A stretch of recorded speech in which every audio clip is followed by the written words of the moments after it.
कि वसुधा का नेता कौन हुआ, भूखंड विजेता कौन हुआ, अकुलित यश क्रेता कौन हुआ, नवधर्म प्रणेता कौन हुआ, जिसने न कभी आराम किया, विघ्नों में रहकर नाम किया। अर्थात કે જો તમારે સફળતા જીવનમાં સફળતા પ્રાપ્ત કરવી હોય, સફળતાની સીડી ઉપર ચડવું હોય અને ટોચની શિખર ઉપર ચડવું હોય તો હંમેશા એક વસ્તુ ધ્યાન રાખવી કે તમારે વિઘ્નોના, મુસીબત, આવનારી મુસીબતોના સામનો કરવો પડશે ને કરવો જ પડશે। અને એના માટે તમારે આજુબાજુમાં બીજા કોઈ પણ એક્ઝામ્પલ જોવાની જરૂર નથી, માત્ર ને માત્ર તમારા માતા પિતાને જોઈ લો। તમારા માતા પિતા સવારથી સાંજ સુધી જે કાર્ય કરે છે, જે મહેનત કરે છે, એ કોના માટે કરે છે? તો કે તમારા માટે કરે છે। એ એના કમ્ફર્ટ ઝોનમાંથી બહાર નીકળીને, એના શરીરની ક્ષમતાથી બહાર નીકળીને મહેનત કરે છે। અને તેનું જીવન પણ આજથી 10 વર્ષ પહેલાનું જોઈ લેજો અને આજનું જીવન જોઈ લેજો।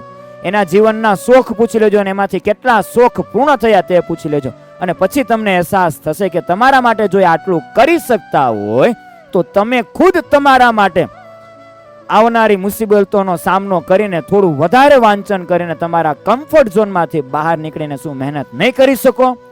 તો વિદ્યાર્થી મિત્રો, જ્યારે જ્યારે તમારા માતા પિતાનું ચિત્ર તમારી સમક્ષ રાખશો ને, ત્યાર પછી તમારે કાંઈ પણ વસ્તુથી તમને થકાન નહીં લાગે, આળસ નહીં આવે, કંટાળો નહીં આવે, તમે મહેનત કરી શકશો।